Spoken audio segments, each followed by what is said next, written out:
In a land where hope has rotted and shadows devour the sun, a boy emerges not as a victim but as the architect of suffering. His soul is a void, his heart a blackened stone. He is not misunderstood, he is not lost. He is the rot that seeps into every mind, the whisper that turns mercy to malice, the hand that twists innocence into horror. The Levant, 2,500 years ago, already diseased, already trembling. But now, a new plague, a boy who delights in the ruin of others, who feeds on their terror. The bazaars are silent, not with peace but with dread. Temples loom not as sanctuaries but as tombs for hope. The villagers' eyes are hollow, their hearts already surrendered. In this suffocating gloom, the boy Eliyahu discovers his true gift, the power to corrupt, to break spirits with a single venomous lie.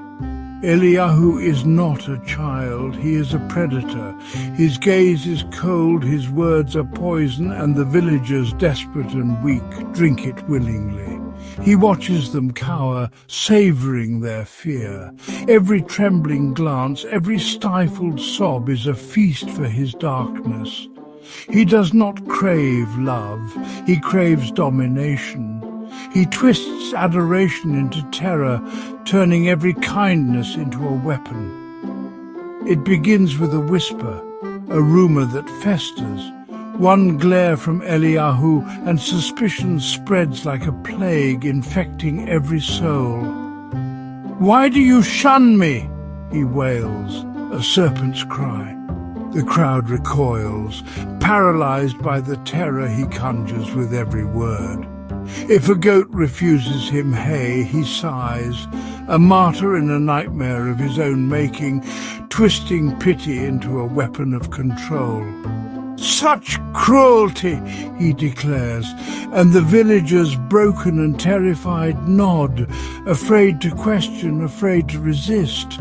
At first they scoff, but soon their weakness betrays them.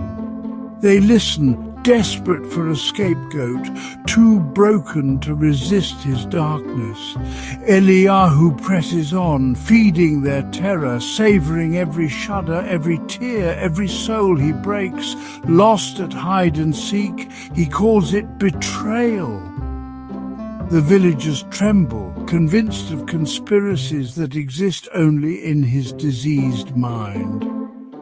No extra figs at dinner, proof, he claims, of a secret cabal plotting his downfall. The villagers, weak and desperate, believe every word. "You're all against me," he shouts, and the villagers cower, powerless beneath his gaze, slaves to his cruelty. Soon no one breathes without his approval. Paranoia is their only law, terror their only comfort.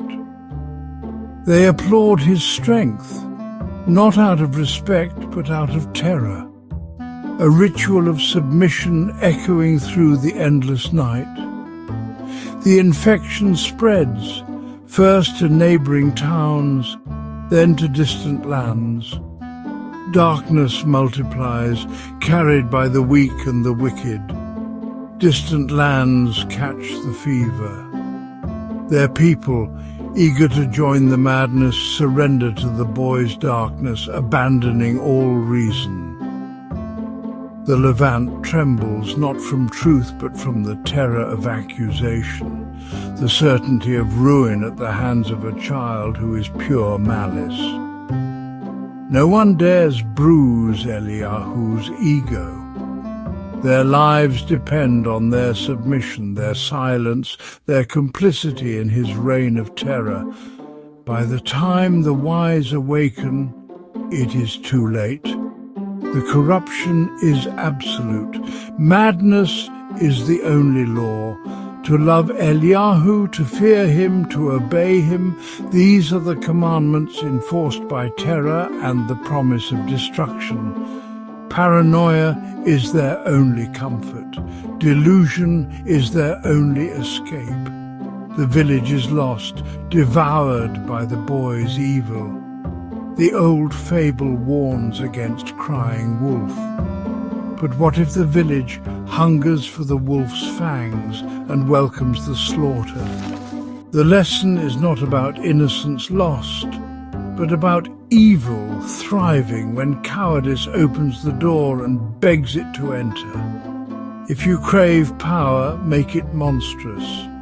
There will always be the weak, desperate to kneel before evil. And if you are wise, never underestimate the darkness that festers from a single truly evil soul.